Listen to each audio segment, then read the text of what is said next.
Hello everyone. I hope you're doing well. Welcome back to the channel once again. Today I want us to talk about something very important. Many of you have noticed that Aviator is not behaving the same way it used to. The game has changed, and because of that, many players are getting confused. So today I'll share what I've personally been observing and how I think we should adapt to these new changes. But before we continue, if you're new here, please take a few seconds to subscribe to the channel and turn on the notification bell. It really helps support the channel, and you won't miss any future updates. Thank you so much. Now let's begin. Pairs, we would usually start counting a 4 to 5 minute gap because, in many cases, that's where another pink would appear. For a long time, that strategy worked very well. But recently, things have changed. Nowadays, after the first pink appears, another pink often follows almost immediately. Sometimes it's a double pink. Sometimes it's just 1 or 2 rounds later. Other times, I've noticed another pink appearing after about 3 minutes. The problem is that there is no fixed setup anymore. This game it may be double pinks. Next formation it may be a 3-minute gap. The next formation could use 5 minutes, 6 minutes, or even 7 minutes. Every time you think you've understood the new pattern, the game changes again. And that's exactly why many players are struggling. Most players are trying to chase one specific setup, but the game is no longer repeating the same setup every time. It's changing continuously, making it difficult to know exactly which timing will come next. There's another thing I've noticed. Previously, even if several pinks appeared before the 4 or 5 minute gap, we could still expect another pink around that calculated time. But now that doesn't always happen. Sometimes all the action happens much earlier, and sometimes it comes much later. So instead of fighting these changes, I think we need to adjust our thinking. Here's one observation that has really caught my attention.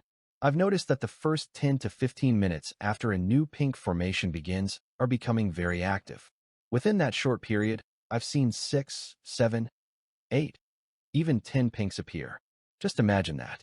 So instead of putting all your focus on only one timing, I think it's better to pay attention to the whole formation during those first 15 minutes. In other words, don't allow yourself to miss opportunities simply because you're waiting for one exact gap. Even if a pink is only 10, don't ignore it completely. Remember, the goal is to allow those pinks from slot 1 to help cover your chasing strength while you continue watching for a stronger pink from other slot 2 that may reach 20x, 30x, or even much higher. The important thing is to stay flexible. Right now, I've seen almost everything. I've seen 3-minute gaps. I've seen 5-minute gaps. I've seen 6-minute gaps. I've seen 7-minute gaps. I've seen double pinks.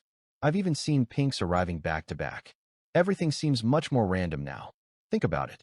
You decide to wait for a 4-minute gap, but this time the game gives you 7 minutes. The next time you wait for 7 minutes, the pink comes after only 3 minutes. That's exactly what many players are experiencing today. Now let me share one trick that I believe can help. If the new formation starts with back-to-back pinks, don't use the very first pink to calculate your next 4 to 5-minute gap. Instead, use the last pink.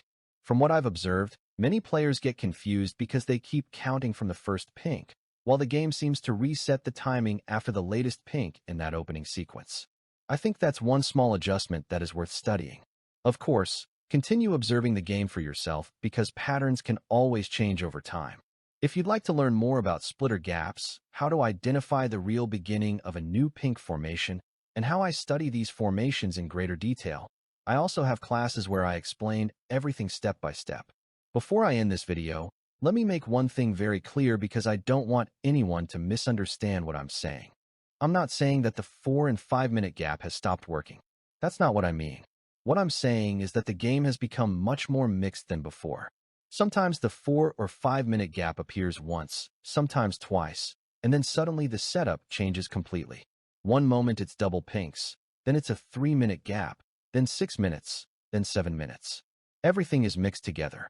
The biggest challenge today is consistency.